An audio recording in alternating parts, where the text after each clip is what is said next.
Hawa, Shalawam, Shabbatah. Much love to everyone.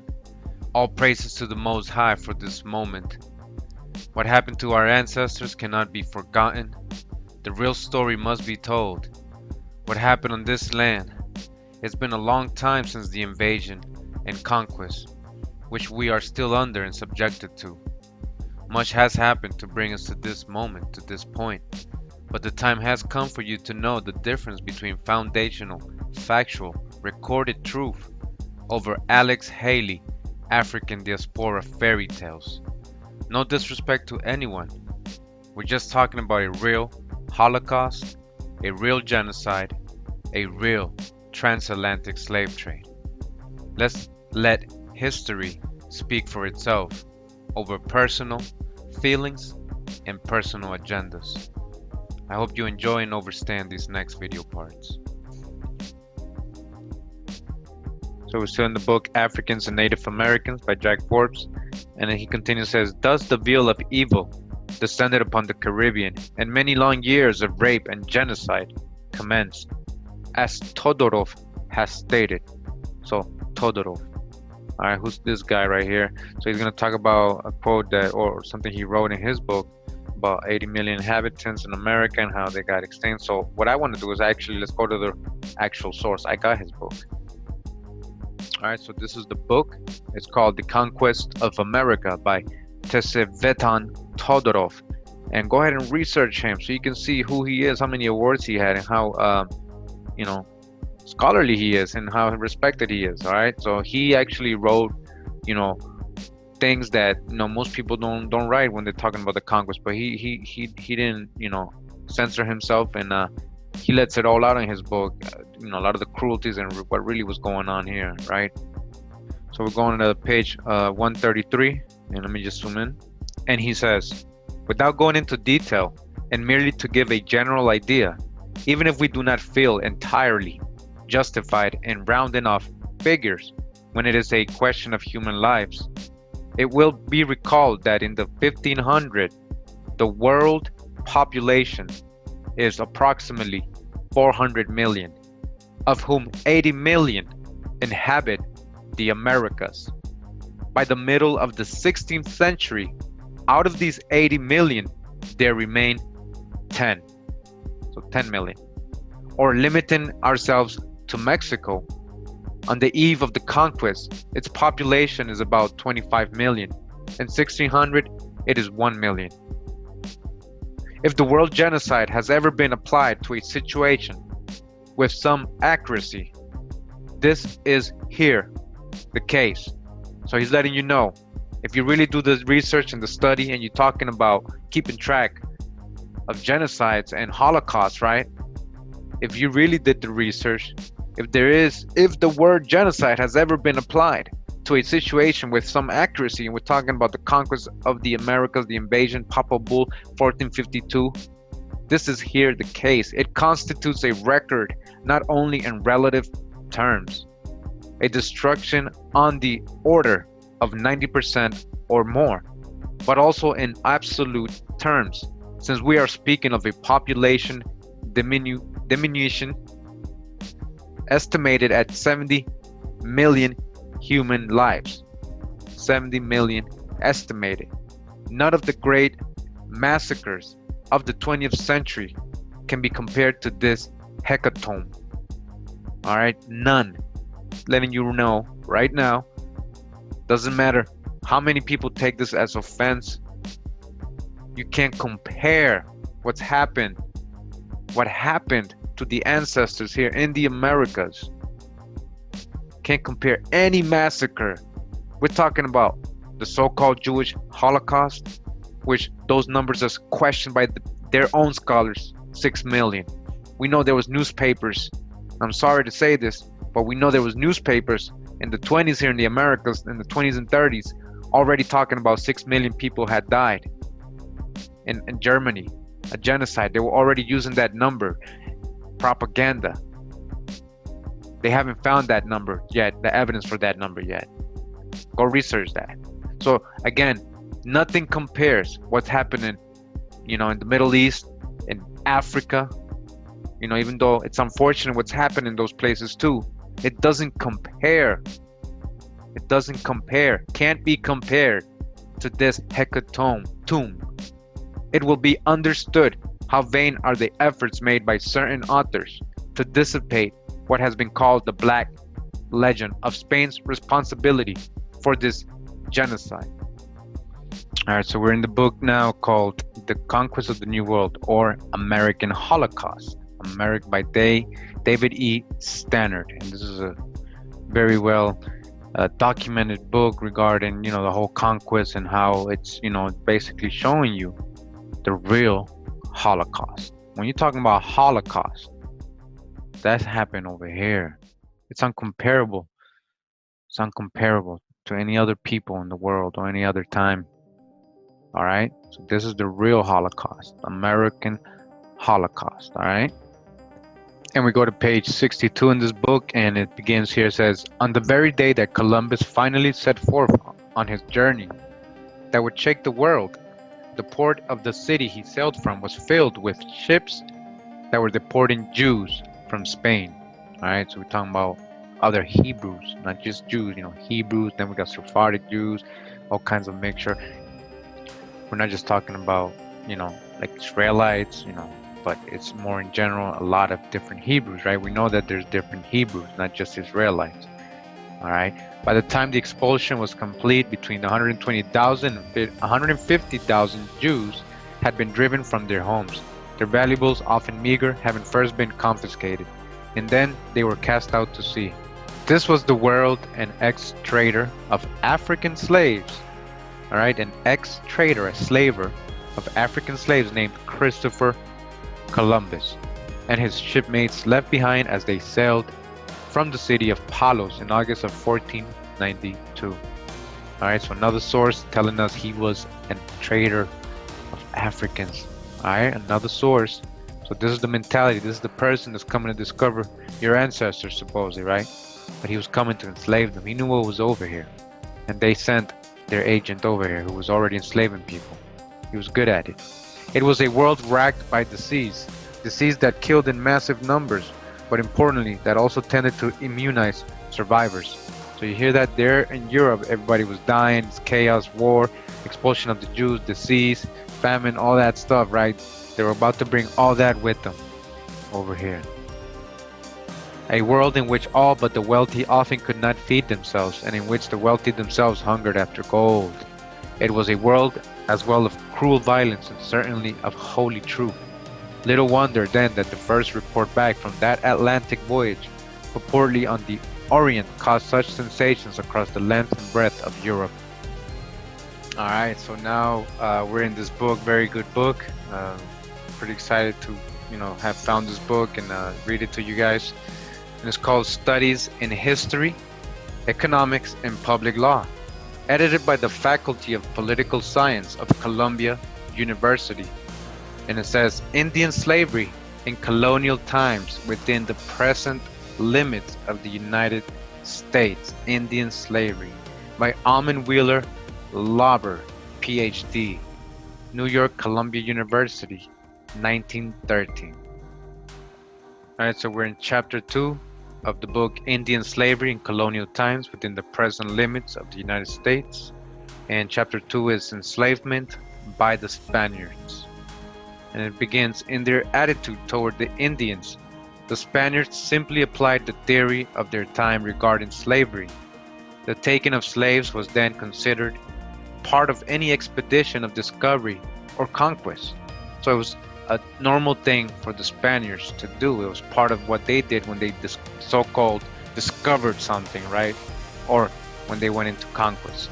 The high authority of the church sanctioned the institution of slavery to the extent that the leading theologians had declared all barbarous and infidel nations who shut their ears to the truths of Christianity fair objects of rapine, captivity, and slavery. Again, so this is from the high authority of the church, which meant the Vatican, the papal bull they're talking about. If you didn't accept Christ or Jesus, you were a pagan, all right, or an infidel. You were declared a barbarous infidel if you didn't want to hear the truths of Christianity. All right, so because of that, you were open to be put in captivity and slavery. All right, remember, this is a very scholarly article telling you how it really went down. So we're in this book. It's about Bartolomeo de las Casas, a famous friar that was in the time of discovery. Actually, traveled with Columbus in one of the voyages, I believe the second or the third. It says here, this is called Bartolomeo de las Casas: His Life, Apostolate, and Writings by Francis Augustus Magnute, written in 1909. So we begin here. They're talking about the colony that Columbus left behind in his first voyage, which he named Isabella in Hispaniola. And on his return on the second voyage, says here, the first report on the state of the new colony of Isabella, which Columbus sent to Spain in January 1494, was in the form of an instruction to Antonio de Torres, receiver for the colony, whom Las Casas describes as a brother of the governor of the Infante Don Juan, a notable person, prudent and efficient for such a post. In this notable document occurs the first mention of slavery in the New World. The admiral directs Torres to inform the sovereigns that he has made slaves of some Indians captured in the Cannibal Islands and has sent them to Spain to have them taught Spanish in order that they may later serve as interpreters. All right, so they were sending American Indians, enslaving them, sending them to Europe, right? Spain. This is way before the transatlantic slave trade, right? And teaching them Spanish and all the other languages so they can be used as interpreters. They were bringing them back, and they would be interpreters, right? Because they were plotting to enslave all your ancestors. The justification he advanced for this measure was that by taking these people from their surroundings, they would be cured of their cannibalism, converted to Christianity, and their souls saved. Besides which, if the cannibals were thus converted, the Indians of the neighboring islands who were peaceable and lived in fear of them would conceive a still higher regard for the Spaniards. So, dodge the hijack, right, when they say cannibalism, because that wasn't true. Here, Columbus was the major supplier of American slaves prior to 1500. As noted earlier, he caused some 3,000 to perhaps 6,000 slaves to be sent to Europe, and also, if we are to believe that his plans were implemented to the Azores, Canary, Madeira, and Cabo Verde Islands. By the year 1500, however, a great escalation began in the shipment of Americans across the Atlantic, since other Spaniards and the Portuguese became directly active. In the year 1500, Americans were directly transported to Europe from the Caribbean islands, from the coast of South America, and from the Terra Nova, Newfoundland region, that's up there in Canada. Three major new sources of slaves were thus opened up, and it is necessary to examine this subject before proceeding to an analysis of what happened to the Americans when they arrived in eastern lands. So right from the beginning, the plan was to enslave the ancestors.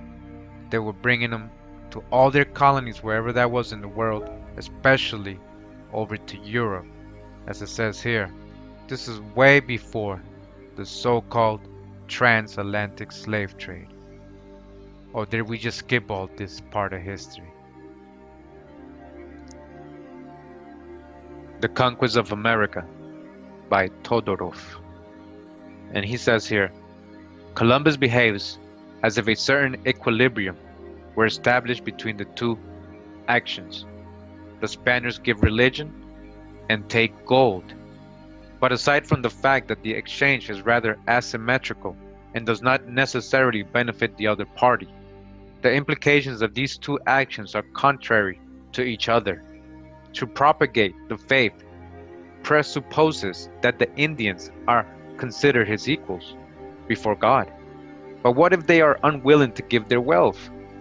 Then they must be subdued in military and political terms, so that it may be taken from them by force. In other words, they are to be placed, from the human perspective this time, in a position of inequality, inferiority. Now it is without the slightest hesitation that Columbus speaks of the necessity of subduing the Indians, not perceiving any contradiction between what each of his actions involves, or at least any discontinuity he thereby established between the divine and the human. So Columbus knew, because he was a slave trader, he was coming with tricks already. He knew by making the Indians rebels, or that they were warring with them, or they're prisoners of war, that they can enslave them, and they wouldn't have to see them as Christians, right? Convert them, right? So he'd rather use them as slaves. So he needed excuses. He created things. So he was like, "Oh, you don't want to give me your wealth?" They wanted to take children, women, destroy things, and they thought it was going to be cool. And so if your ancestors defended themselves, you know, then now he's at war. Now it's okay to enslave you. All right, so they were just making all this stuff up. This is why he remarks that the Indians were timid and did not know how to use weapons. With 50 men, your highness would hold them all in subjection and do with them all that you could wish. All right, so again, we get in this again. He's so cocky. He's saying with 50 men, he can take the whole island of Hispaniola. That's what he's telling the king and queen, that they're so easy to conquer, because these people, remember, these people were humble. These people weren't warlike. These people were good, hospitable, loving people, lived by laws, and with under the Most High, really respected each other. So they weren't about warring. It's not that they were easy. They had their warriors, but they were on a different vibe. And obviously they didn't have guns, so they don't play fair. And then they came with their disease. But either way, you can see how cocky he is. He was already planning, telling them, setting up shop. This is his first voyage. Remember, he did most of the damage when he came back on the second. Continues, says, it is still this Christian speaking here. It is still a matter of equality. Embarking for the third time for America, he asked permission to take with him criminals who would volunteer for the enterprise and thereby be pardoned. Is this still the project of an evangelist? All right, so we got some of this in some other videos. He was bringing a lot of criminals. They were actually forcing a lot of people to come with Columbus, and a lot of prisoners, a lot of criminals from street peasants. So the people he brought here were wild. They didn't give a damn what they were doing. They didn't care. They didn't think twice. They came here, saw riches, women, paradise. All right, that was strategic. Columbus knew what he was doing. He was coming to enslave you, enslave the ancestors. You were gold to him. The general feeling regarding the relation of the Indians to the Spaniards is well expressed by Hernando de Escalante Fontanero, who was with Menendez in Florida as an interpreter. In writing of Florida, he declared it his belief that the Indians can never be made submissive and become Christians. So he advocated that they all be taken, placed on ships, and scattered throughout the various islands and even on the Spanish Main, where they might be sold as His Majesty sells his vessels to the grandees in Spain. You heard that, right? So he's saying, since they're so hard to enslave, and they're never going to be Christians. They're not, they're rebels. They don't want to be, following Christianity. They don't want to be worked. They don't want to be, put in fields or become servants. So let's just enslave them. He's basically telling you, send them to their different colonies, put them in ships. Deuteronomy 28, place on ships, scattered throughout the various islands, and even on the Spanish Main. What does that mean? The New Spain and even Europe. Given this attitude on the subject, it was but natural that the enslavement of the American Indians should begin with the discovery of the Antilles, and that it should be continued by the explorers on the mainland. The Spanish exploring expeditions were war expeditions in the sense that they aimed to conquer and retain for the crown the territory through which they passed. All these expeditions, so-called expeditions, captured and retained Indians as slaves. All of them. All these Spaniards were coming here to enslave. They weren't bringing Africans. All these expeditions captured and retained Indians as slaves. Indians, not Africans. Yet in some cases, it might be difficult to determine whether the Indians enslaved were captives taken in actual warfare, or whether they were merely kidnapped by the expedition passing through their territory, and they were kidnapped most of the time. Often the expeditions possessed the double character of a war party and a kidnapping company. Maps of 1436 and 1448 definitely show a stockfish island or codfish or bacalao island west of Iceland, which undoubtedly is the same island which later came to be known as Terra Nova or Newfoundland up there in Canada. Extensive pre-Columbian contact cannot be doubted, even though there are arguments as to whether Basques, Bretons, or others first reached the area. The subject is extremely interesting for several reasons, one being the possibility that captives from Newfoundland or Greenland were carried back to the coast of France and Spain. Captives from Newfoundland, Native Americans, right? And I showed you the pictures of how the person in Newfoundland looked in my Hebrew copper color videos, and you see that she was copper colored. It seems highly likely that the vessels from Denmark and England reached Newfoundland in the 1470s and 1480s. But as there is no mention of Americans being abducted, we shall proceed to evidence relating to captives actually being taken. In 1494, there were in Lisbon pretos or negros, blacks, non-whites, of various colors, including reddish or copper-colored people. These latter were probably Americans, perhaps brought from the West Indies by Columbus, from Brazil by an unknown Portuguese navigator, or most likely from Newfoundland. So this is in 1494, just 2 years after Columbus, and there was already many copper-colored people, or Negroes, pretos, right, in France and Spain, in Portugal. Interesting, on January 11, 1503, a sailor from Lisbon presented for sale in Valencia, Spain, 5 Negroes. One of them was Miguel, the 20-year-old de Terra Nova, so from Newfoundland. So he was a Negro from Newfoundland in 1503 being sold in Valencia, Spain. In 1505 was presented also as a slave Juan, 16 years old, from Terra Nova, again Newfoundland, America, another Negro. Thus Miguel was born in 1483 and was taken from Newfoundland to Lisbon when he was small. So probably before 1493. So before Columbus, they were already taking Native American so-called Negroes from Newfoundland, probably even more down from New England areas, into Europe and selling them as slaves and registering them as Negroes. Juan was born in 1489 and was captured when small. So before 1499, they are among many slaves from Terra Nova sold in Lisbon, Seville, and Valencia after 1500. It is well documented that in October 1501, some 50 to 60 Americans from the Newfoundland region were brought as slaves to Lisbon. This was followed by another shipload in 1502. These could be the origin of the Terra Nova slaves referred to above, except for dates of their probable capture. Alright, so there, just so you can get a reference, a perspective, and an orientation. We have many accounts of Native Americans reaching on their own with the currents, the help of the currents, right? The other side of the world, the Eastern Hemisphere, and then being brought over there as slaves before Columbus, before John Hawkins went to Cape Verde. Okay?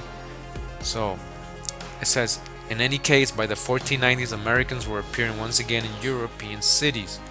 Although Terra Nova, Newfoundland, and Greenland continued to be a source of captives from 1501, on its best at this point to turn away from northern waters to examine the activities of Columbus and the catastrophic slave trade in American flesh, which he initiated in the Caribbean region. So again, the catastrophic slave trade in American flesh, the real slave trade, which Columbus initiated in the Caribbean region. Continuing the book, Bartolomé de las Casas, his life, his apostolate, and his writings. Says here, the next suggestion, despite any possible excellence of his motives, was a frank proposal to establish a thriving trade in human flesh, as a barefaced as could be made by the least scrupulous black birder. The admiral, always dwelling upon the spiritual welfare of the cannibal natives, proposed that the more of them that could be captured, the better it would be, and then mingling temporal advantages to Spaniards with spiritual blessings to the natives. He explained that the quantities of livestock and other necessaries required by the colonists might be paid for by the sale of slaves sent back to Spain in the ships which would bring these supplies several times a year to the colony. All right, send slaves in ships to Europe. All right, Deuteronomy 28. You've been only looking at one side of the story. The sovereigns are to be reminded that they may collect duties on this slave trade, and an early answer decided in order that the arrangements for the newcomers may be pushed forward. The Queen's observation on this passage was not as positive as it might have been, and though the proposition was evidently repugnant to her, she merely directed that the matter be suspended for the present until some other way of providing on the spot be found, and that the admiral should report further. So Columbus was pushing this to be passed, so he can just enslave all the American Indians he was encountering. Columbus, however, did not wait to receive the royal approval of his slave trading schemes. Remember, Columbus was a slave trader before he went to the Americas. During a voyage which resulted in the discovery of Jamaica and other islands, he visited that of San Juan, Puerto Rico, for the purpose of capturing more cannibals, and on his return to Hispaniola, where he had left his brother, Don Diego, in charge as president and Don Pedro Margarit as captain general, he found affairs in the worst possible condition owing to the foolish and inconsiderate conduct of the colonists, which had converted the friendly natives into hostile enemies and placed the very existence of the colony in jeopardy. After some hostilities, a degree of tranquility was established, and Columbus laid a tribute upon the entire population of the island, which required that each Indian above 14 years of age who lived in the mining provinces was to pay a little bell filled with gold every 3 months. The natives of all other provinces were to pay one arroba of cotton. All right. And I know we're going to read that we're going to see what happened when you didn't fill this quota, what they did to them. These amounts were so excessive that in 1496 it was found necessary to change the nature of the payment, and instead of the gold and cotton required from the villages, labor was substituted, the Indians being required to lay out and work the plantations of the colonists in their vicinity, forced labor.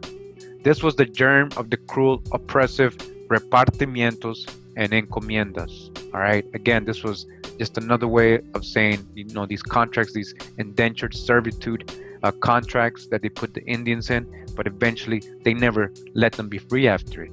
But this is what they were calling it. It was repartimientos and encomiendas. So encomienda would be the indentured servitude, which were destined to depopulate the islands and to bring the inalienable stigma on the Spanish colonial system in the Indies. In the year 1496, Bartholomew Columbus sent 300 natives who were convicted or accused of killing Spaniards to Spain to be sold as slaves. Again, now we're talking about Christopher Columbus' brother. Yes, if you don't know, he had a brother, and this is his name, Bartholomew Columbus. It says Bartholomew Columbus sent 300 natives who were convicted or accused of killing Spaniards to Spain to be sold as slaves. Follow the paper trail. You're going to realize that these same slaves, remember, 1496, right? 1496. We're going to see later on who was already in Spain and all these places by 1498, 1496, 1494. And what were they calling them? They were bringing American Indians over there and calling them Negroes over there when they were selling them. Again, his brother brought 300 of them over there to be sold as slaves. The admiral continued his description of the wonders he had seen, in a passage that must be quoted at length if we are to achieve even a small understanding of the impact his voyage almost immediately had on the people of Europe, living under the wretched conditions of their time and just coming out of another cold and miserable winter. So you hear what he's saying, right? So we read the accounts already, right? How when he got here, how beautiful it was, the abundance of fruits and food, the fish, the people lived like the golden age. Remember that, right? So this is what this author is saying, right? To the eyes of the Europeans, this was a paradise compared to what they were living in. If it sounded like paradise, that was no accident. Paradise filled with gold.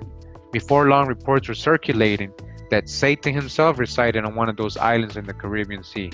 Perhaps it was only natural then, as Louis Hank has said, that the popular image in the first feverish months of the terrestrial paradise was soon succeeded by that of a hostile continent, peopled with armed warriors rushing out of the tropical forests, or strange cities,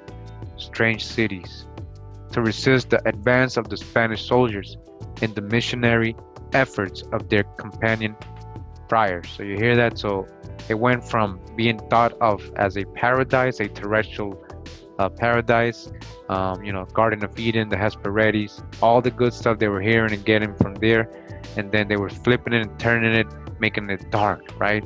Negative, calling you savage, calling you sons of Satan, wild people, cannibals, right? And then so the whole perspective changed, and that was going to create something that was going to allow something to happen in the eyes of these people. They were going to be justified, the actions they were about to commit, all right, because of how they saw you. It was only a matter of time before that stereotype of barbarically hostile natives had metamorphosed once again, as best described by its most famous proponent, the eminent Spanish scholar Juan Gines de Sepulveda. The next representation of the New World's Indians was as creatures of a subhuman, Caliban-like nature, who were intended by God to be placed under the authority of civilized and virtuous princes or nations, so that they may learn from the might, wisdom, and law of their conquerors, to practice better morals, worthier customs, and a more civilized way of life. All right, so we already know, the papal bulls, 1452, I believe, or 40 something, but it was way before Columbus. All right, papal bulls given permission, orders to go conquer all the pagans, Saracens, enemies of Christ, or the Vatican or Christianity, right? And take their kingdoms, dukedoms, principalities, their palaces, their kings, all that, their land, right? They made it law. They gave a permit, a papal bull, an order. All right, this is the highest order that existed in that time, a papal bull. All right, so you see, they were already coming with a plan. This is way before Columbus. Columbus knew where he was going and what he was about to go do.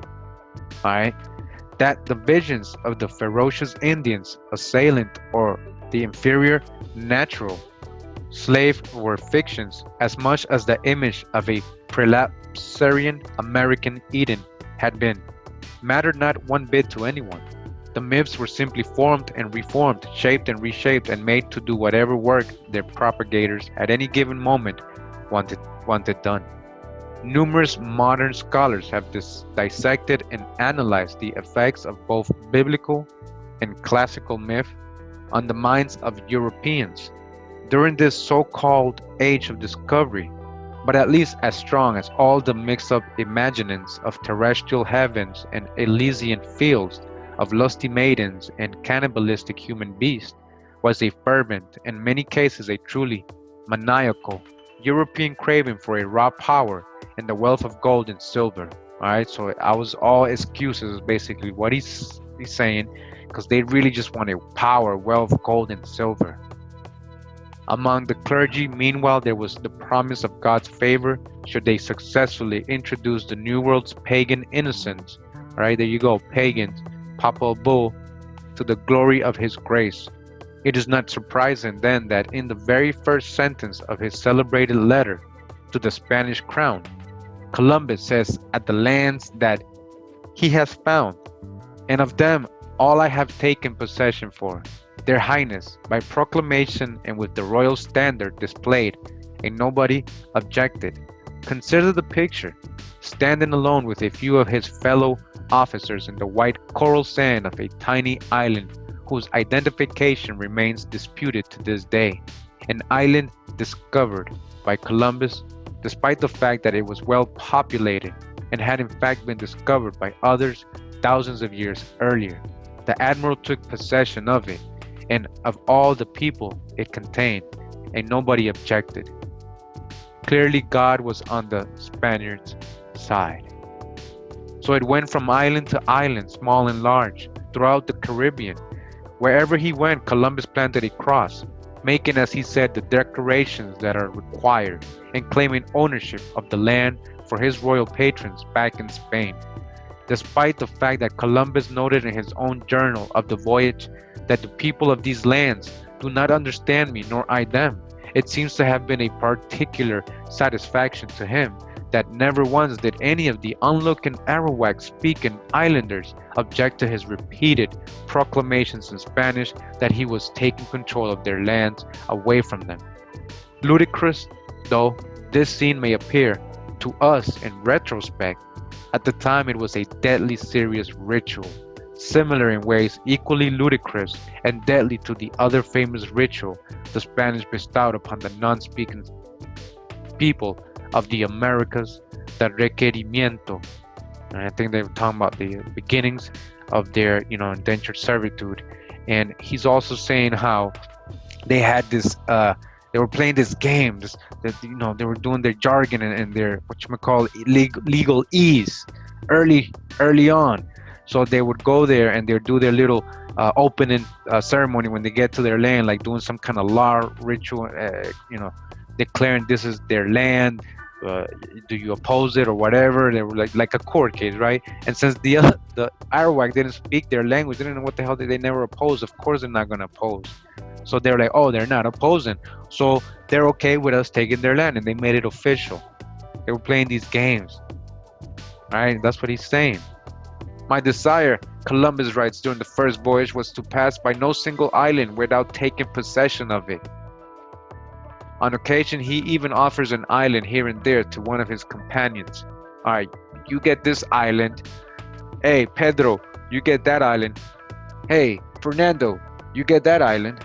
Hey, Luis, you get that little one, man, because you ain't helping out. All right, so that's what he was doing. He was already taking possession of it without even owning it, or nobody giving it to him, right? At the beginning, the Indians must not have understood much about the ceremonies Columbus and his notaries were performing. Following Columbus, each time the Spanish encountered a native individual or group in the course of their travels, they were ordered to read to the Indians a statement informing them of the truth of Christianity and the necessity to swear immediate allegiance to the Pope and to the Spanish crown. There you go. To who? The Pope. Right? Papal bull. They already had prepared everything. Talking about 40 to 50 years before Columbus sailed over there. They already had gotten all the legal papers, all the documents, these statements that we're reading about right now. They prepared all this stuff. It wasn't just, oh, they went and discovered the land, oh, and then they met people. No, they knew there was people over here. Why else would they have this ready like that? Right? This is what they did on that side of the world. This is what they would continue to do when they got here. Again, Columbus was a trader, a slave trader, before he came here, with these games and slick words and these documents and statements that the Arawak, your ancestors, did not understand. After this, if the Indians refused or even delayed in their acceptance, or more likely, their understanding of the requerimiento, the requerimiento, the statement continued. I certify to you that with the help of God, we shall powerfully enter into your country, and shall make war against you in all ways and manners that we can, and shall subject you to the yoke in obedience of the church and of their highness. We shall take you and your wives and your children, and shall make slaves of them, and as such shall sell and dispose of them as their highness may command. And we shall take your goods, and shall do you all the mischief and damage that we can, as to vassals who do not obey and refuse to receive their lord, and resist and contradict him. All right? It was either Jesus or this. This was the ultimatum. All right? And I told you, this is the papal bull he's reciting to them. So he would say, all right, I warned you. And the Arawak, your ancestor, would be like, what is he talking about? Who are these people? and all of a sudden they get enslaved. All right, so they play these games. They were prepared when they got there. All right. In practice, the Spanish usually did not wait for the Indians to reply to their demands. First, the Indians were manacled. Then, as it were, they were read their rights. Oh, who is that happening to today? You have the right to remain silent. All right. As one Spanish conquistador and historian described the routine, after they had been put in chains, after you had been put in cuffs, right, in chains and cuffs, someone read the requerimiento. They read your rights out to you. They still do that to you without knowing their language and without any interpreters and without either the reader or the Indians understanding the language. They had no opportunity to reply, being immediately carried away prisoners, the Spanish not failing to use the stick on those who did not go fast enough. You see this? All right, that's how they just came up and snatched you up legally in their mind, in their heads, right? The way they were establishing their colonization, conquest, all right? Papal bull. You were a pagan, you are a slave to them. In this perverse way, the invasion and destruction of what many, including Columbus, had thought was a heaven on earth began. Not that a reading of the requerimiento was necessary to the inhuman violence the Spanish were to perpetrate against the native people they confronted. Rather, the proclamation was merely a legalistic rationale for a fanatically religious and fanatically juridical and fanatically brutal people to justify a holocaust. After all, Columbus had seized and kidnapped Indian men, women, and children throughout his first voyage, kidnapped, enslaved. Who? American Indians, not Africans, American Indians. Long before the requerimiento was in use, way before they even had that stupid statement. He was just snatching them up without even declaring anything to them. He knew better not to waste his time with that stupid shit. All right, he didn't need no requerimiento. He didn't need to read out no rights. He knew what he was there to do and what he needed to bring back, so he can show the people what kind of people were over here. Right? Look, this is what I'm telling you could be your slave, your servant. It can be one in every house in Europe. That's exactly how he was pushing it. I'm telling you. Af- 5 at one stop, 6 at another, more at others. So he's saying how he was just picking up American natives, enslaving them, filling his ships with varied samples of Indians to display like exotic beasts in Seville and Barcelona upon his return. I just told you that. All right, grab different types of the tribes and ancestors, of the different tribes, so they can see. Okay, this is what we got over there. Okay. Columbus, on his first voyage, kidnapped at least 27 Americans, 2 of whom escaped, leaving a total of 25 in his hands. His attitude is expressed as follows. When after abducting 7 males, he says, "When your highness so command, they can all be carried off to Castile, or held captive in the island itself." So we get in this again, how he was saying how easily it would be to just enslave them, basically make them servants, send them to Spain or Castile, or just leave them there working in the island itself, right, in the plantations. Since with 50 men, they would be able to all kept in subjection and forced to do whatever may be wished. There you go. So he's saying with 50 men, he can subdue a whole, island. Thus, at the very first island reached, Guanani, Columbus already was able to express his willingness to depopulate the entire island in order that the Americans might be sold as slaves in Europe. Where? In Europe. Or held as captives in their own land and plantations there. This, it should be noted, very important here, is long prior to any disappointment about the failure to find gold or other riches in quantity. Alright, so very important. They're saying that he said he was already going there with the mentality of enslaving Americans. He didn't just start enslaving them because he didn't find gold. That's so some say that he was so disappointed in that he couldn't find the gold or other riches that he started enslaving the natives. But he was already going there with the mentality as a slave trader that he was all those years before he went there to go enslave the American Indians. Right? Like he said, he saw you as gold. You were gold, commodity. You were his riches. Says subsequently Columbus began to enslave Taino, Arawak people who were definitely not cannibalistic, and it would appear that the idea of punishing Caribs for being allegedly so was simply an expedient financial strategy. So he was making this up a lot of the times that these people were cannibalistic, just so it can seem like he was doing a good thing by bringing them to the other side and making them Christian, right, or civilizing them.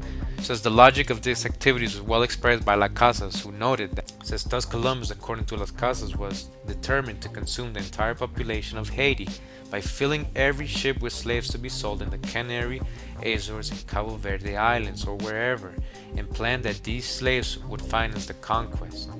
They would send the Native Americans from one slave market to another and ending up in these places like Cabo Verde. Cabo Verde was a big slave port and supposedly a big slave port of where the transatlantic slave trade started. So you see who was over there actually getting sold, right? It's Native American. Continuing, it says, as Las Casas points out, for Columbus, the lives of Americans were obviously nothing, and the continuous wars to obtain slaves were simply necessary to fill the ships.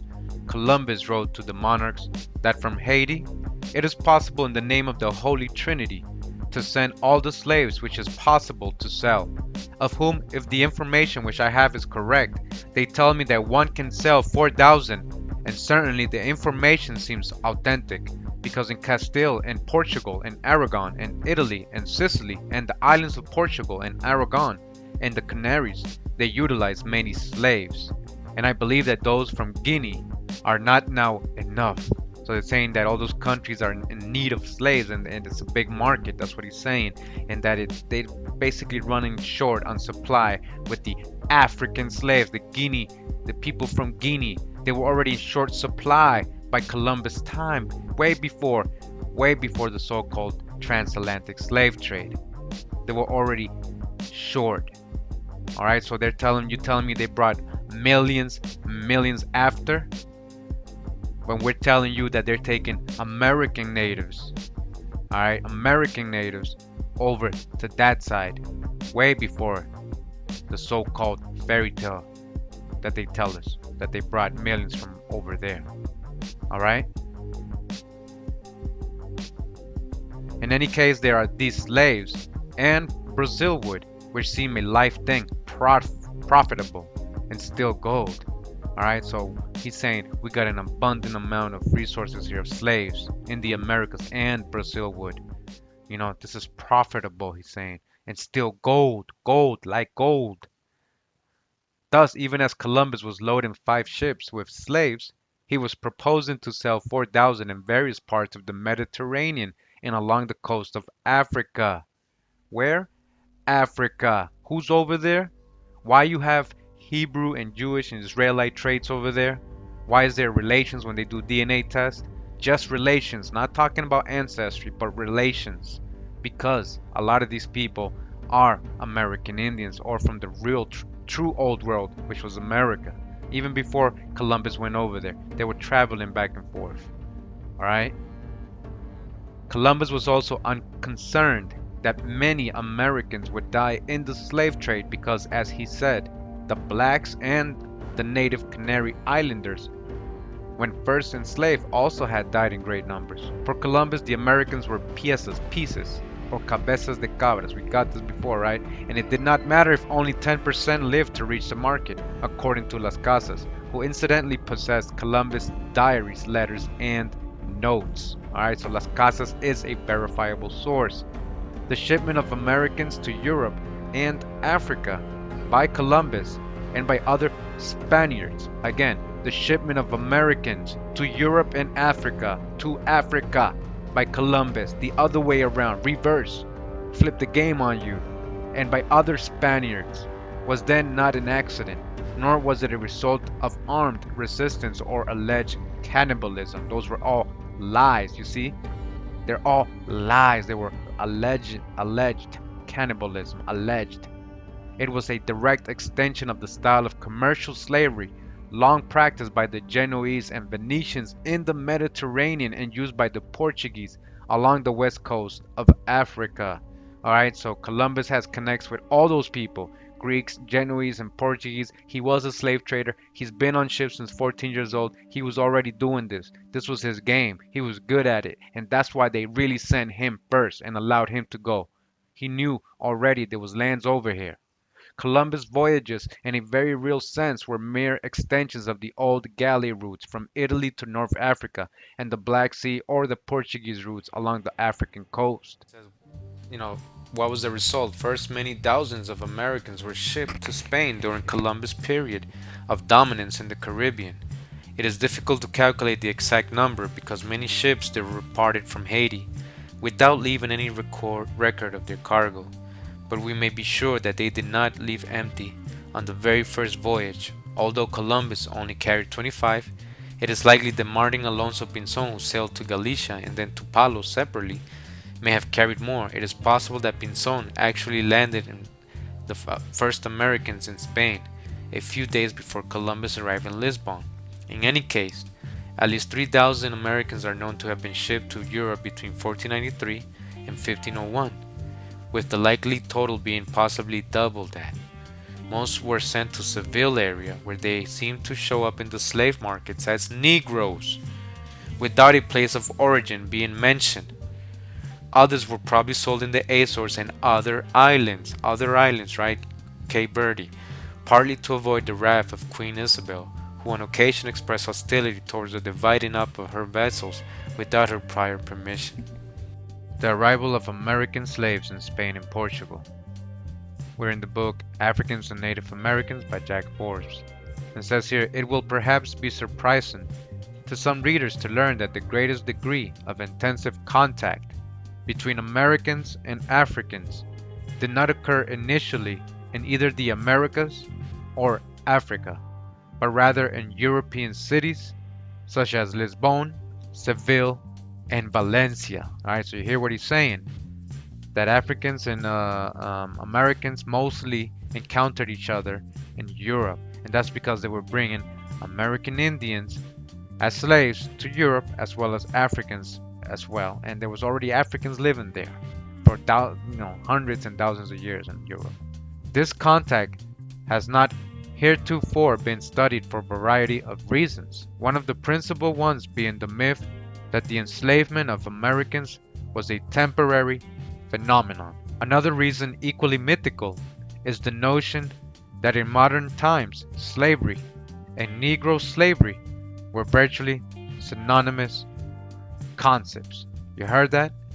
So in our modern times we relate slavery and Negro slavery as being synonymous concepts. As Columbus not only sent the first slaves across the Atlantic, but he probably sent more slaves, about 5,000, than any other individual. But other nations rushed to emulate Columbus. In 1501, the Portuguese began to depopulate Labrador, transporting the now extinct Botoc Indians to Europe and Cape Verde as slaves. Again, Labrador is right there up in Newfoundland, Nova Scotia. Terra Nova's, what we just been reading, they were getting Indians, and Indians were going to Europe, being sold as Negroes from this same place where the Botoc people were taken. The enslavement of the Indians by the Spaniards in the early years of occupation was legalized by a royal decree which declared the act to be in accord with the laws of God and man, and justified it on the ground that Indians could otherwise not be reclaimed from idolatry and converted to Christianity. Consistent with its assertion, the home government made careful provision in the various patents issued to the explorers for the spiritual welfare of the enslaved Indians. These patents commonly made provisions for the acquisition of Indian slaves. That a Ponce de Leon, February 23, 1512, authorizing his voyage of discovery and colonization, provided that the Indians on the islands he might discover should be distributed among the members of the expedition, that the discoverers should be well provided for in the first allotment of slaves, and that they should derive whatever advantage might be secured thereby. So Ponce de Leon, right? He was also slaving, basically a slaver. They were all enslaving.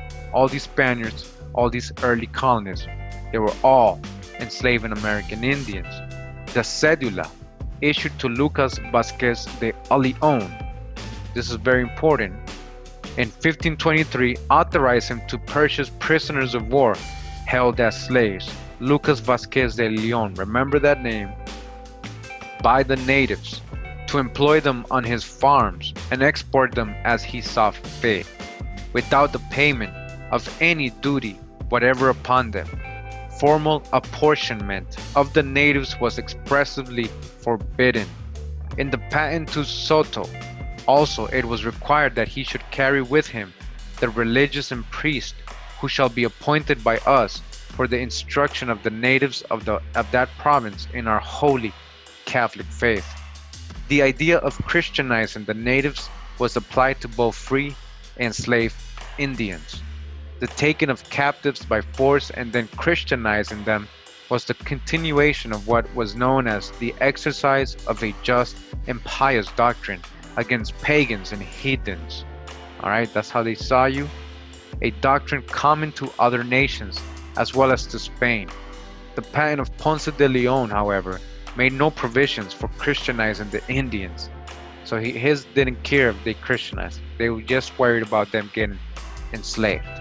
His instructions from the crown required him to summon the natives by requisition to embrace the Catholic faith and yield to the King of Spain under the threat of sword and slavery. Consequently, the Spanish explorers within the present limits of the United States continued the policy of enslaving Indians pursued by their countrymen elsewhere in the New World. Thus, by gradual stages, Columbus will shift from assimilationism, which implied an equality of principle, to an ideology of enslavement, and hence to the assertion of the Indians' inferiority. We could already guess this from several summary judgments appearing in the first contacts. They would make good and industrious servants. They are fit to be ruled. These are all, we got all this. We got the books. We got his letters. He said all this. In order to remain consistent, Columbus establishes subtle distinctions between innocent, potentially Christian Indians and idolatrous Indians practicing cannibalism, and between Pacific Indians submitting to his power and bellicose Indians who thereby deserve to be punished. But the important thing is that those who are not already Christians can only be slaves. There is no middle path. Hence, he foresees that the ships that transports herds of cattle from Europe to America, so they will bring cattle, will be loaded with slaves on the return journey. All right, so you hear that, right? That's the business. This is the real slave trade, transatlantic slave trade, so-called, right? Where did it begin? Which way did it begin first? And where is it all recorded? Where is their records on that side of the world? We have the records of the people being brought over there, the plans. We got the papal bull. We got everything to show you it happened in reverse. Again, they were bringing ships loaded with herds of cattle, and these ships were going back where? On the return journey, back where? To Europe. Back to Europe with what? With slaves. Where did they get these slaves? Where were they? They were in America, not Africa. These same slaves would be sold all over the world from there. Seville, Lisbon, places like that, Castile, were slave markets, huge slave markets. Go do the research during those times so you can see what I'm talking about. And you can see that when they were bringing these so-called Indians, right, your ancestors, over there, they were selling them as Negroes in the records over there. All right, go research that. In order to keep them from remaining empty and until gold is found in sufficient quantities, the equivalence implicitly established between beast and men not being gratuitous, of course, the conveyors could be paid in cannibal slaves. Remember, cannibal dodged the hijack. He was just saying that. Fierce but well-made fellows of good understanding, which men wrestled from their inhumanity, will be, we believe, the best slaves that ever were. Memorial for Antonio de Torres. and they're telling you how these were make perfect slaves. They're not telling you that these didn't work and they needed to grab Africans. They're telling you these were perfect slaves. The Spanish sovereigns do not accept this suggestion of Columbus. They prefer to have vassals, not slaves, subjects capable of paying taxes rather than belonging to a third party. But Columbus nonetheless does not abandon his project and writes again in September of 1498. From here one might send, in the name of the Holy Trinity, as many slaves as could be sold, as well as a quantity of Brazil timber. We got this right already. If the information I have is correct, it appears that we could sell 4,000 slaves who might be worth 20 millions and more. This is a letter to the sovereigns in September 1498 by Columbus. All right, 4,000. He's ready to ship 4,000 of them. The displacements might raise some problems at the beginning, but these will quickly be solved. It is true that many of them die now, but this will not always be so. The Negroes and the Canarians had begun in the same fashion. This is indeed the meaning of his government of the island of Hispaniola. And another letter to the sovereigns, dated October 1498, is summarized thus by Las Casas. And all that he says, there seems to emerge the fact that the profit he sought to bestow upon the Spaniards who were to be left in the place consisted in the slaves he would give them to be sold in Castile. So he's saying that he was basing his whole business, right? The whole enterprise of Hispaniola coming to conquer, not just for gold. It wasn't just gold, but of course they found it later on, right? But they were doing it with slaves. All right? Slaves would be the profit. Slaves. In Columbus' mind, the propagation of the faith and the submission to slavery are indissolubly linked, right? Another piece of colonial legislation was effected in 1497 by the issue of a royal patent to the admiral, authorizing him to grant parcels of land in the islands to the Spanish colonies. There is no mention in this grant of repartimientos of Indians to work on the lands. The affairs of the colony were not prospering. Complaints against the admiral were numerous, and the situation was much complicated by the open rebellion of the Chief Justice Roldan, in which the unfortunate Indians found themselves, whether they would or no, involved on one side or the other, and no matter which way victory went upon them, it failed to pay the cost. Regular raids were organized upon tribes and villages on the pretext that a chief had not performed the services required in lieu of tribute and had fled with his people to the forest. Pursuit followed, and all who were captured were considered rebels, taken in open fight, and were immediately dispatched in the vessels of Columbus' fleet, which had reached Hispaniola in August of 1498 to be sold as slaves in Spain. Slaves who American Indian Columbus was taking back on his vessels. His brothers, all these people that were coming with him, they were all enslaved. Still invoking the name of the Holy Trinity, Columbus explained to the sovereigns that he could supply as many slaves as the Spanish market required, estimating according to his information that 4,000 could be disposed of, the value of whom together with that of a shipment of logwood would amount to 40 million maravedis. The consignment mentioned consisted of 600 slaves, of whom one-third was given to the masters of the ships to cover the carrying charges. In the same letter, Columbus asked that the colonists should be allowed to use Indian labor for a year or two until their affairs should become more settled and prosperous. And so satisfied was he with the equity of this arrangement that he set it at once in operation without waiting for the royal sanction of his plan. After 2 years of dissensions, Roldan and his rebellious supporters were pacified, and Columbus partitioned lands and slaves among them with unstinted generosity. So, as when they got their slaves too, they stopped complaining and protesting against Columbus. Those of Roldan's adherents who elected to remain in the colonies received from the admiral repartimientos, consisting of a certain number of hillocks of casabe, the plant from which flour for cassava bread was made, yuca we call it, which were placed in charge of cacique, whose people were obliged to till them for the profit of the holder. So who was growing the food and who was eating it? What happened in the plantations and slavery in America. Same thing was going on here way before that. This was the second stage in the development of repartimientos. This is what they call it, repartimientos or a plantation. The Indians were bound to the land and forced to cultivate it. 15 of the Roldan party, however, decided to return to Spain, each of whom received from 1 to 3 slaves, whom they took back with them in October 1499.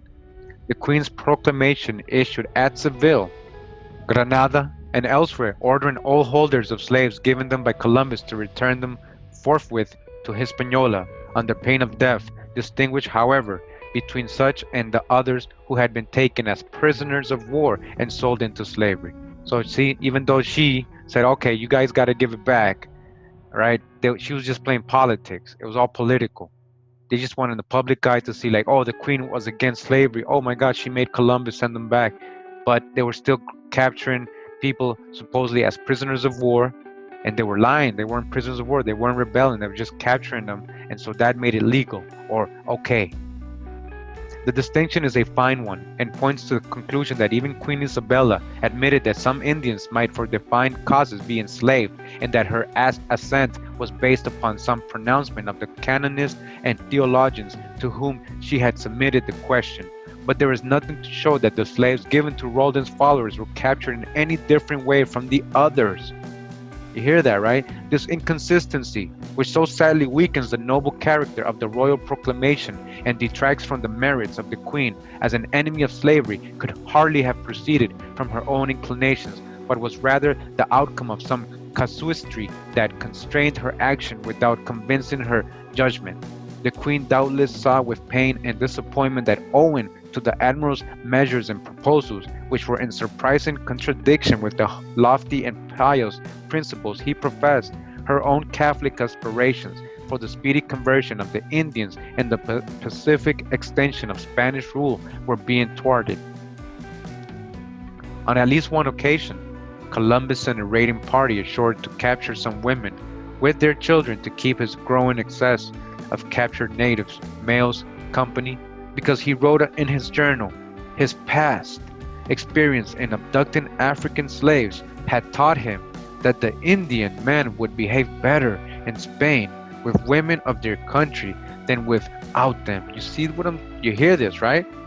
Because of his experience of slave trading already in that side of the world before he came to America, he knew, he's telling them, we gotta bring the women too. That way they'll keep them happy. I guess he's saying they'll at least be able to have sex, make love, whatever to your wife. At least you won't be so depressed, whatever. But he knew, based on what he was doing before he came there, that it was better to take the women too with the men.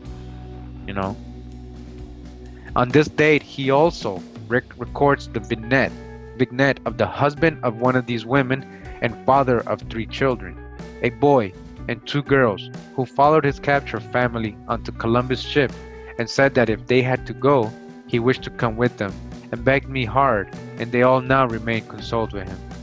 But not for long, as a harbinger of things to come, only a half dozen or so of those many captured native slaves survived the journey to Spain, and of them only 2 were alive 6 months later. On his second voyage, Columbus tried an even more ambitious kidnapping and enslavement scheme. It is described by an Italian nobleman, Michel de Cuneo, who accompanied Columbus on this voyage. Now it says here Michel de Cuneo, or Michael de Cuneo, a member of the second expedition, has left one of the rare accounts describing in detail how the slave trade functioned at its inception. Beginning. His narrative permits us no illusions as to how the Indians were perceived. When our caravels were to leave for Spain, we gathered in our settlement 1,600 male and female persons of these Indians. And of these we embarked in our caravels on February 17, 1495, 550 souls. 550 Indians they stuffed in the caravels in 1495 among the healthiest males and females. For those who remained, we let it be known in the vicinity that anyone who wanted to take some of them could do so to the amount desired. So they sent 550 with them on the ships back to Europe, Cape Verde, West Africa, and they left a lot behind, right? And they said to all the colonists who were there, settlers, right? Encomenderos, they call them, basically slavers, plantation owners, basically. Requerimiento, they called the land, requerimientos, these were the plantations, all right? They said, hey, you guys can grab the rest, as much as anyone that desired it, which was done. And when each man was thus provided with slaves, there still remained about 400 to whom permission was granted to go where they wished. Among them were many women with children still at suck, since they were afraid that we might return to capture them once again, and in order to escape us the better, they left their children anywhere on the ground and began to flee like desperate creatures. And some fled so that they found themselves at 7 or 8 days distance from our community at Isabella, beyond the mountains and across enormous rivers. Consequently, they will henceforth be captured only with great difficulty. So eventually, they all were captured or they all died from disease. Such is the beginning of the operation here. This is the beginning. We're talking about the real slave trade of the operation here. Now is the conclusion. But when we reach the waters of Spain, around 200 of these Indians died. So on the way to Spain, 200 died. I believe because of the unaccustomed air, which is colder than theirs. So they froze to death. We cast them into the sea. They threw them in the sea, 200 of your ancestors. We had disembarked all the slaves, half of whom were sick. So there was still like 350 left, right? And half of them were sick. No one knows what happened to those 600 or so left over natives who were enslaved on the admiral's orders by whoever wanted them, or the 400 or so who fled in terror, or their abandoned infants. But by the time Columbus' ships entered the waters outside Spain, of the 550 captured Indians he took with him, 200 had died, says Cuneo. We cast them into the sea. When they reached Cadiz, half of the remaining 350 slaves were sick and dying. Only a relative few survived much longer. Because Cuneo surmised they are not working people and they very much fear cold, nor have they long life. This final point, nor have they long life, would not have been true a few years earlier. The health and life expectancy of the natives had been far superior to that of the Europeans prior to the Colombian invasion. But by the time Cuneo was writing, he was certainly correct. Once the first Spanish settlements had taken root, the hold on life that any Indian had at any given moment was tenuous at best. Spanish disease had begun their own invasion of the Americas almost from the moment Columbus and his crews first breathed upon their New World host. But the systematic genocidal destruction of the Indians did not begin until Columbus returned. A Spanish ship sailing under Esteban Gomez, a Portuguese, in 1525, coasted along the shores of North America between Nova Scotia and Florida. Alright, Nova Scotia also was known as Terra Nova, seeking the Northwest Passage, and carried a few Indians back to Spain. So he kidnapped Indians and brought them to Spain. Alright, this Esteban Gomez. And I think this is important because in their records in Spain, Gomez is known to have had Negro slaves. Alright, but these were from Nova Scotia and Florida. In April 1528, the expedition of Pamphilo de Narvaez landed near the entrance to Tampa Bay on the west coast of Florida. From this point, a portion of the expedition started into the interior. The first Indians met seemed unfriendly, and 5 or 6 of them were seized. On one occasion, a cacique, or a chief, was held prisoner, but supplies failed and discouragement followed, so the number of Indians taken was not great.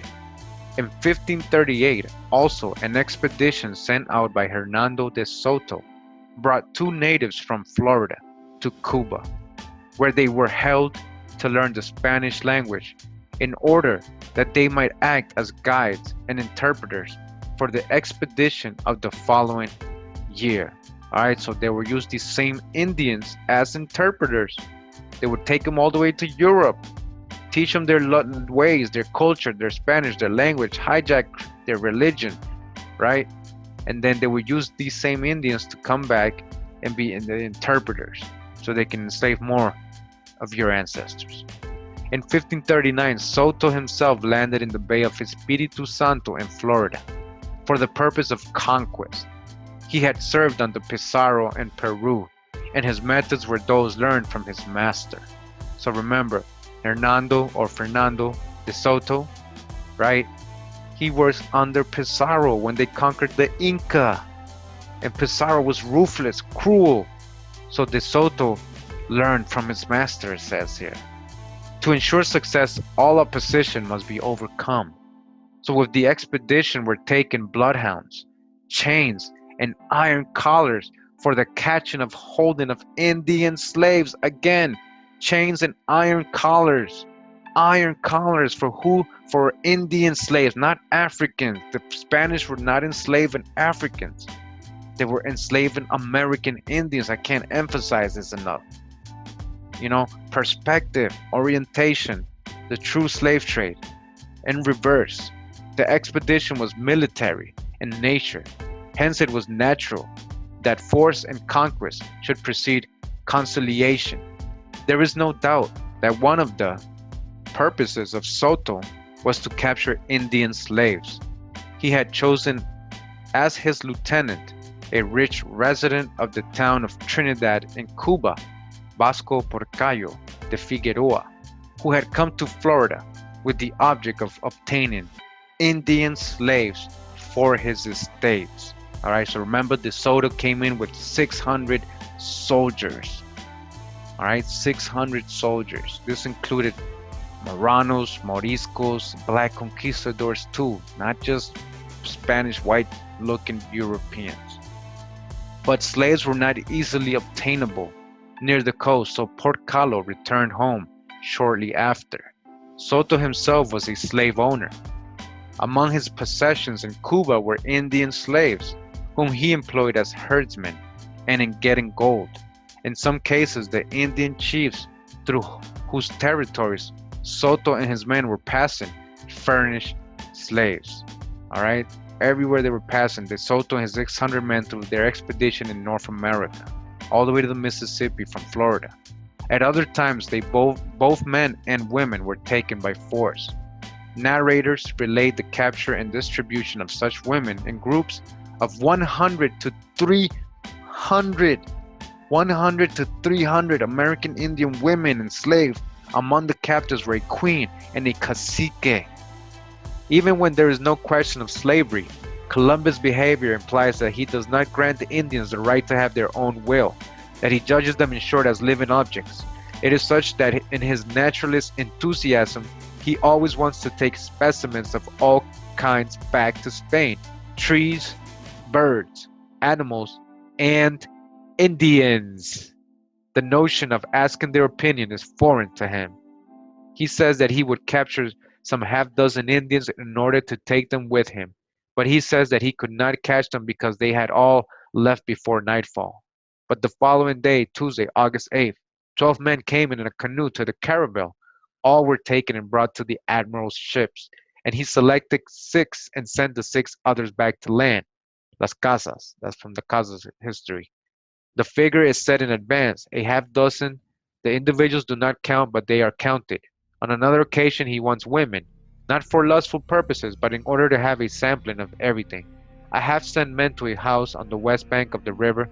They have brought me back 7 head of women, girls and adults, and 3 infants. You see, they were just going into the village and kidnapping and enslaving babies, women, little girls, older women. All right? To be an Indian and a woman to boot immediately puts you on the same level as cattle. Women, if Columbus is interested in them exclusively as a naturalist, such is not the case, need we remark, for the other members of the expedition. Now, let us read this account, which the same Michel de Cuneo, Michael de Cuneo, a nobleman of Savona. Now, this is a so called nobleman. He's going to read to you what he did to a woman here. All right? It's graphic, warning you. All right? Provides of an episode occurring in the course of the second voyage, one story out of 1,000. So, this is one out of 1,000 or millions, but one that has the advantage of being told by its protagonist. So, this is not somebody's account of what somebody else did. This is an account of the actual person, what he did. What he did. He was so proud of it, he wrote about it. Now, listen to this. While I was in the boat, I captured a very beautiful Carib woman, whom the aforesaid Lord Admiral gave to me. All right, very beautiful ancestor, Carib woman. All right, and who's the admiral? Columbus gave him a woman.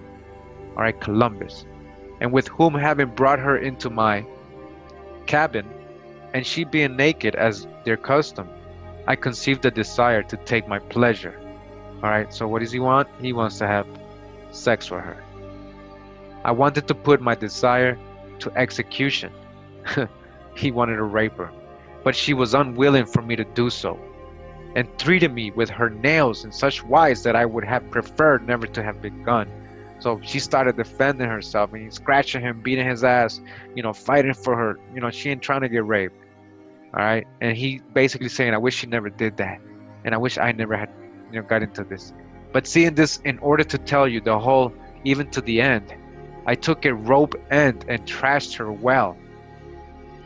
So he grabbed the rope and trashed her, beat her with it and tied her up and all that. Following which she produced such a screaming and wailing as I would cause you not to believe your ears. So she was so much in pain and stuff and suffering and wanted to get out of there so bad. And he's like telling you he's enjoying this. He's acting like he's enjoying this. Finally, we reached an agreement such that, so supposedly they reached an agreement. She had no more energy. She was helpless. She couldn't do anything. What agreement are you talking about? I can tell you, she seemed to have been raised in a veritable school of harlots. Whoa. So you see the kind of attitude, you see the people he brought over there. All right, criminals, evil ass people, these demons, these devils that were over there, This account is revealing in more than one respect. The European finds the Indian women beautiful. Obviously, it does not occur to him to ask their consent to put his desire to execution. Rather, he addresses this request to the admiral, who is a man and a European like himself, and who seems to give women to his compatriots as readily as he distributed little bells to the native chiefs. Michel de Cuneo is writing, of course, to another man, and he masterfully adjusts the pleasure of the reading to his correspondent, since what is involved in his eyes at least is a story of pure pleasure. At first he assumes the absurd role of the humiliated male, but this is only to make his reader satisfaction all the greater upon finding order re-established in the white man triumphant. At last wink of complicity, our nobleman omits the description of the execution, but lets it be deduced by its effects apparently beyond his hopes. These effects also permit in a striking example the identification of the Indian woman with a whore. Striking, for the woman who violently rejected sexual solicitation finds herself identified with the woman who makes this solicitation her profession. The Conquest of America, written by Todorov. All right, and we're in a part of a book, very interesting part of a book where he's writing about, he's basically showing you the plagues, like that are in the Old Testament, and that the Hebrews were warned what happened, the punishment if they didn't follow the law. So he's going by number one, number two. So right here it says the eighth plague was the slaves, whom the Spaniards made in order to put them to work in the mines. So one of the plagues, right, in Deuteronomy was that the Hebrews would become slaves. So he's comparing that, the Indian slaves, with that.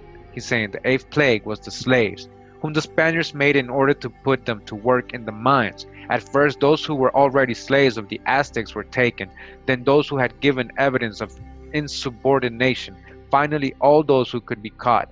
During the first years after the conquest, the slave traffic flourished.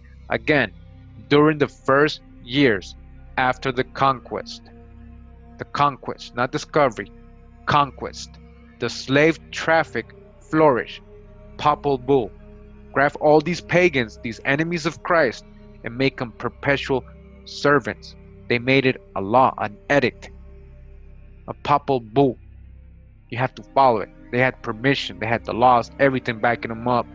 Again, during the first years of their conquest, the slave traffic flourished, and slaves often changed master. They produced so many marks on their faces, in addition to the royal brand, that they had their faces covered with letters. Man, so many letters looked like they had tattoos. So many, they was tattooed up, but they was burnt, right? Branded with letters in their face. For they bore the marks of all who had bought and sold them. Bought and sold them. Vasco de Quiroga, in a letter to the Council of the Indies, has also left a description of these faces transformed into illegible books, like the victims' bodies in Kafka's penal colony. They are marked with brands on the face, and in their flesh are imprinted the initials of the names of those who are successively their owners. They pass from hand to hand, and some have 3 or 4 names, so that the faces of these men, who were created in God's image, have been by our sins transformed into paper. Their faces became paper. They were just branding them all over the place in their faces. Can you imagine that?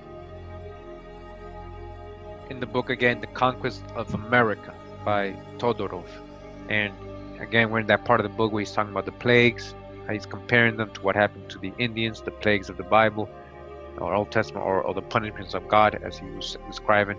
And it says here, the 4th plague was that of the Calpixques, or overseers. So if you go Google the word Calpixques, what it means is basically like somebody who's in charge of a land, or like the boss, or like, you know, the manager or whatever, supervisor, overseer, right?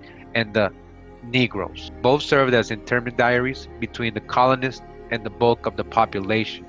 So they were working for the colonists, these so-called Negroes. Who are these so-called Negroes they're talking about right here in Calpixques? These were Spanish peasants or former African slaves. Really, were they really African slaves? They're coming here to work? I guess so. It could be Moors that were enslaved, you know, from North Africa. But I know that there was also black conquistadors that came voluntarily. They just went in the ship. They were, you know, and these Spanish peasants, we can't just think they were white, all white, because the area, again, where Columbus took off from was a Moorish town. Andalusia. Andalusia is actually where most of the Moorish lived. And that's where Columbus lived too, and that's where he took off from. All right.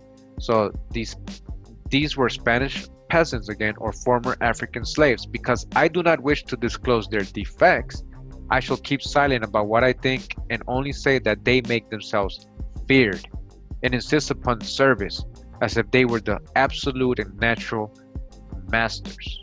So they're saying that these overseers, these so-called Africans, right, that they brought with them to help them check the Indians, help them oversee the Indians, they made themselves feared. They acted like, you know, like they were the bosses, like they were the natural masters. All right, it reminds me, and I don't like to say this, but it reminds me of how where we be in the neighborhood, me and my boys and everything, and then the cops come, there'd be like one brother, or, you know, aboriginal, and he's the one acting the hardest. He's the one doing all the, you know, like threatening and talking shit and all this stuff, right? So again, this is happening here. Why? Because you're so-called Negro, and they brought other so-called Negroes, and they were like, oh, you're the intermediaries. Why? Because you got the same complexion, because you guys look the same and everything. So they brought you to they brought your own people to keep you in check. Intermediaries, they call them. Auxiliaries, in other words, in other books, auxiliaries. They call them African auxiliaries. I'm telling you, you saw my Columbus and his Negro friends video. It's in there. All right, so let's continue with this part. They never do anything but demand, and however much people give them, they are never content. wherever they are, they infect and corrupt everything as foul as putrid flesh. You see how these people were, right? He's describing how they were. In the first years, these overseers, in quotes, right, were so absolute in their mistreatment of the Indians, mistreatment of the Indians, your own people, overloading them, sending them far from their land, sending them far from their land, putting them in ships, and giving them many other tasks that many Indians died because of them and at their hands. Many Indians died because of these African slaves or whatever you want to call them, Negroes. They died at their hands. They were here helping the Spaniards. They didn't come to work in plantations. They had the Indians to do that. Encomienda, remember repartimiento. They had the Indians to do that. They had a large supply of slaves here, as Columbus states.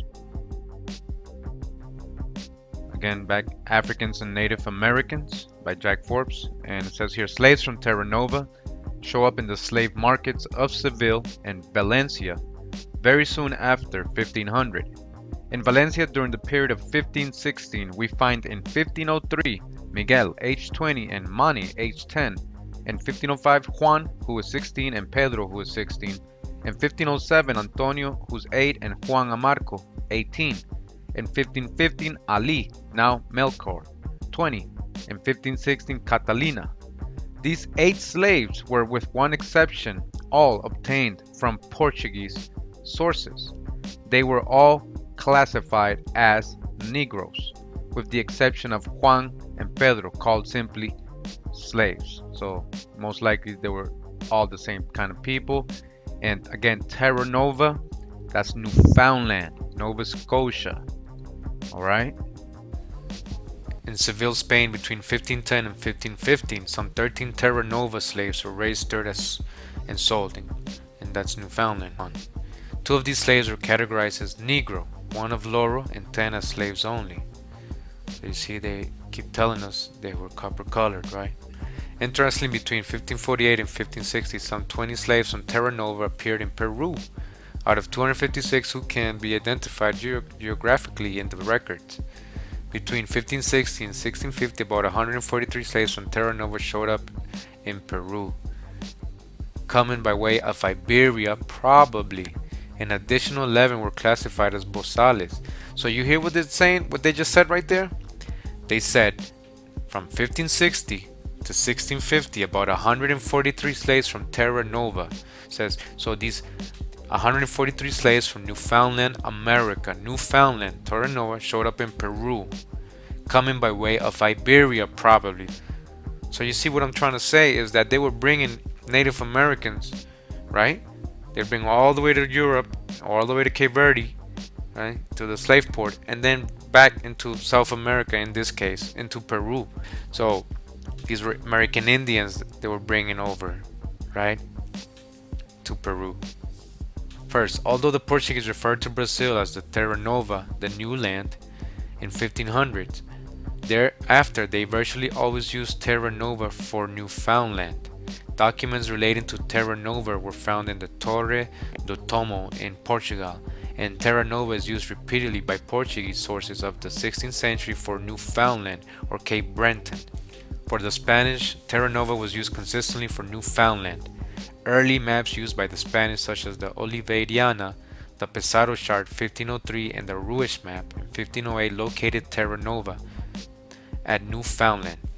So we got a lot of records clearly telling us where Terra Nova was. It was Newfoundland, and we have a lot of records in the Americas, in West Africa, in Europe, as slaves being taken from Terra Nova, which is Newfoundland up there, right, in America, and bringing them and selling them as Negroes, and then some even coming all the way back to Peru. We have accounts of that.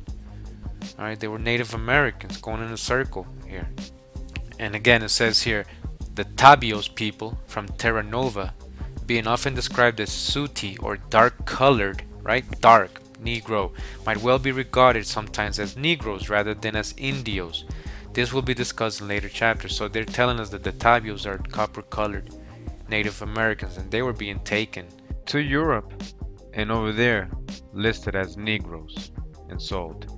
Americans were usually regarded as pardos, Portuguese, or loros, Spanish, in terms of color in the early period of 1492, early 1600s, but Negro was also used for them.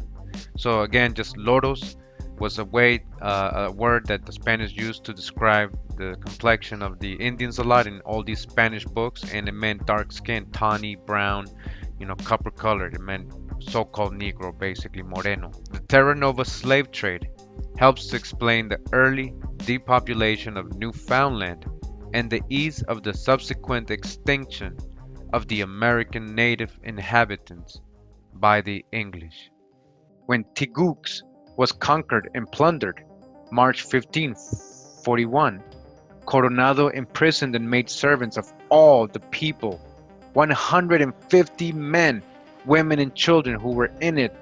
The Tigux, when Tigux, the town or city, right, when it was conquered and plundered, all the native inhabitants, the American Indians that were there, all of them were made servants. 150 men, women, and children who were in it. Still, other Spanish expeditions were nothing more than slave raids or kidnapping excursions. You see this, right? So these so-called expeditions, right? Most of them, probably all of them, were nothing more than slave raids or kidnapping excursions. They just changed the name. They put expeditions when they were really kidnapping excursions or slave raids. In 1520, Lucas Vasquez de Leon, listen to this, a wealthy resident of Hispaniola, determined to send out a ship for the purpose of exploring the section north of that covered by Ponce de Leon in 1513. His caravel met among the Bahamas a second ship sent out by another resident of Hispaniola to obtain Indian slaves. So their whole expedition was to obtain Indian slaves. Now this Lucas Vasquez de Leon was one of the first Spaniards to actually reach up there in the states to try to settle a colony. They actually did kind of settle a town, Guadalupe, I believe it was called, in the Jordan River, but it wasn't successful. All right, and it tells you that he was actually the first one to bring so-called Negroes or Africans up. But when we read these accounts, these factual historical records, we know that this guy, the same guy is saying here, who's getting ready to go on an expedition to get Indian slaves, was actually enslaving Carib Indians and bringing him with him on these same slave raids or kidnapping excursions, really, right? They weren't expeditions. So with these so-called Negroes he was bringing up, they were Caribs or Taínos from Hispaniola. The two vessels, right? So again, these two vessels that had joined in the Bahamas and proceeded toward the continent, which they reached June 25th, 1521, in the neighborhood of the River Jordan, the present Santi or Cambaji, and the cape afterward called Cabo de Santa Elena. By gifts and proffers of friendship, the Indians were lured on board, and the ships, having obtained a full cargo, set sail for Hispaniola. So you see these two ships, they lured Indians when they got to that area of the US up there in the East Coast. They lured the Indians on their ships and then they took off with them to Hispaniola and enslaved them. Two ships full of Indians. After the collapse of Narvaez's expedition, Cabeza de Vaca wandered through the southwest hoping to reach Spanish settlements. As he proceeded, he met 30 leagues from San Miguel, a Spanish expedition coming from the south, from which the Indians were fleeing, lest they be captured and held as slaves. Though this slave hunting expedition met with considerable success, its leaders, nevertheless, wished to enslave the friendly Indians who had guided Cabeza de Vaca and his companion thither. Cabeza de Vaca relates that he continued his journey to Compostela in the company, among others, of 6 Christians and 500 Indian slaves. Again, he continued his journey to Compostela in the company of, among others, 6 Christians and what? 500 Indian slaves. 500 Indian slaves. All right, are you starting to add up the numbers? Such expeditions from Mexico were continued until well into the colonial period. The Indians whom La Salle met 1684-1688 told him they knew whites towards the west, a cruel, wicked nation who depopulated the country around them. It will be seen that the customs of enslaving Indians was general among the Spanish discoverers and explorers. Not to have followed such a custom would have been acting contrary to the spirit of the times. Church and state sanctioned it. The need for a servile class and the supply of natives near at hand to meet the demand made enslavement only a matter of course. Slavery existed among the native tribes themselves, and the tribal chiefs readily furthered the policy of the Spaniards by furnishing them with additional slaves and prisoners.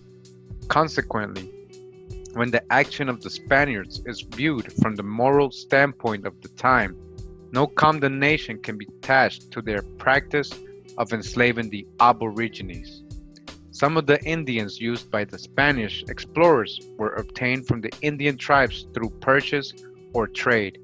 Such method of obtaining them was advisable when the tribes were friendly, and it was not politic to arouse their enmity. Prisoners and slaves, accordingly, both men and women, were traded or presented as gifts, along with other merchandise to the Spaniards.